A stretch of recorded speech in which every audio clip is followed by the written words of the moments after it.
नमस्कार दोस्तों, जय जोहार। मैं कौशल तिवारी और बिहनिया संजय में आपका स्वागत है। झूठ और अफवाह के सहारे नफरत की राजनीति के आसरे सत्ता हासिल करने वाली सरकार क्या अब कोई खतरनाक गठजोड़ करके इस देश की जनता के साथ खिलवाड़ कर रही है? इस देश की जनता को महंगाई, बेरोजगारी की गर्त में डुबा रही है। ऐसे कितने ही सवाल आप कर ले, लेकिन जो लोग बड़े ध्येय के नाम पर इन बड़ी बड़ी घटनाओं को नजरअंदाज कर रहे हैं, उनसे क्या उम्मीद की जा सकती? दरअसल यह 2-4 दिन का खेल नहीं है। इसके लिए आरएसएस या दूसरे हिंदूवादी संगठनों ने पूरा जीवन खपाया है कि किस तरीके से लोगों की दिमाग में जहर बोया जाए। ये इस तरह के आरोप कांग्रेस ने कई बार लगाए हैं, लेकिन लोगों का ध्यान भटकाने की कोशिश में भारतीय जनता पार्टी ने वह तमाम खेल खेला जिससे उनकी सत्ता बनी रही। और अब जो गठजोड़ उभर कर सामने आए हैं वह इसलिए भी इस देश के लिए चिंता का सबब होना चाहिए क्योंकि माधवी बुच, प्रधानमंत्री मोदी और अडानी के गठजोड़ से जो सवाल उठे हैं उसका जवाब भारतीय जनता पार्टी के पास नहीं है।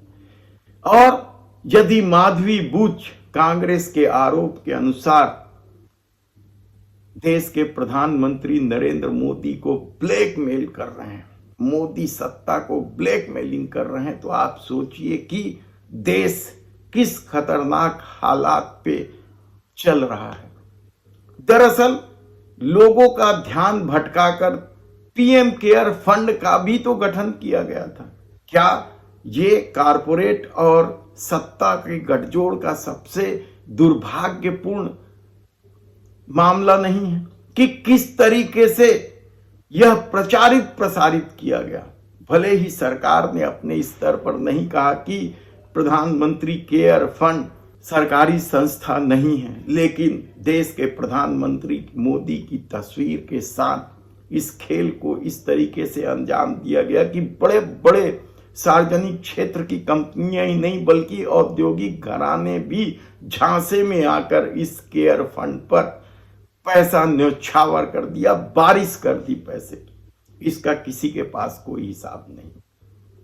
इलेक्टोरल बॉन्ड के जरिए किस तरीके से वसूली की गई और किस तरीके से न्यायालय का फैसला आया, यह भी किसी से छुपा नहीं है। लेकिन यदि औद्योगिक घराने से सिर्फ पार्टी फंड के लिए चंदा लिया जाता तो यह उतनी बड़ी बात नहीं होती जितनी बड़ी बात तब हुई जब देश के लोगों के जान के साथ खिलवाड़ करने वाली दवा कंपनियां जो नकली दवा बना रही थी, फर्जी दवा बना रही थी, अमानक दवा बना रही थी, उन कंपनियों की जांच रोकने के नाम पर भी पैसे वसूलने का यदि इस सरकार पर आरोप है तो आप समझ सकते हैं कि सरकार पैसे के लिए किस तरीके से खतरनाक खेल खेल रही थी।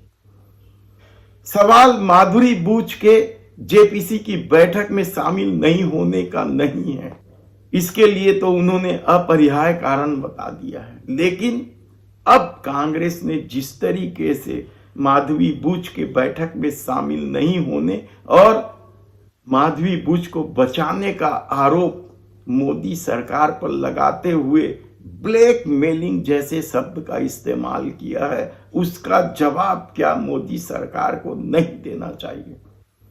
क्योंकि यदि माधवी बुच मोदी सत्ता को ब्लैकमेलिंग कर रही है तो आप समझ सकते हैं कि यह कितना खतरनाक गठजोड़ रहा होगा। हिडनबर्ग की रिपोर्ट आने के बाद जिस तरीके से गौतम अडानी और देश के प्रधानमंत्री नरेंद्र मोदी के मित्र प्रेम की खबरें सामने आई, खुलासा हुआ कि किस तरीके से विदेशों में भी ले जाकर देश के प्रधानमंत्री नरेंद्र मोदी अडानी के व्यापार का विस्तार कर रहे थे।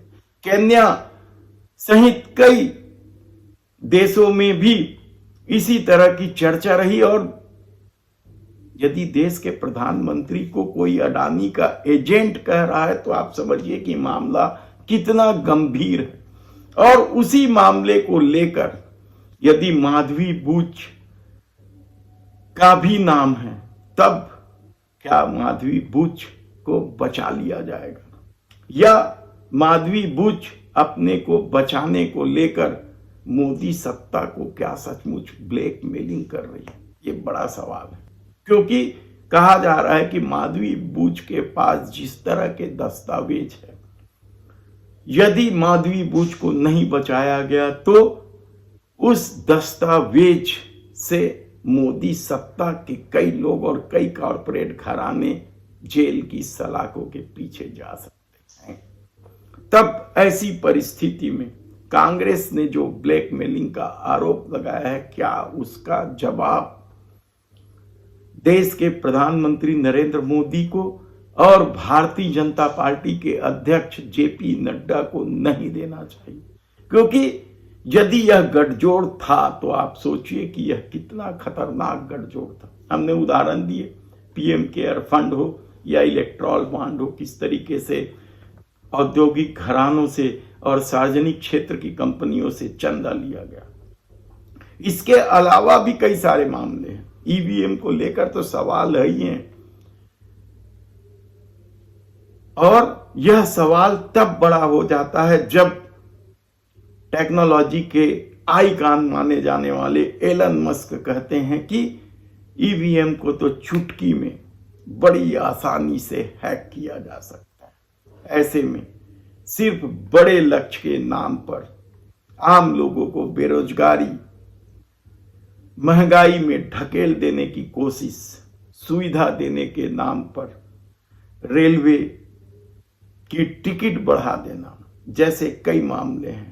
कैग की रिपोर्ट तो सबके सामने है कि किस तरीके से 250 करोड़ में 1 किलोमीटर सड़क बना रहे थे नितिन गडकरी। तब देखना है कि माधवी बुच के द्वारा मोदी सत्ता को ब्लैकमेलिंग करने के जो आरोप कांग्रेस ने लगाया है, उसका जवाब भारतीय जनता पार्टी कब तक देती है।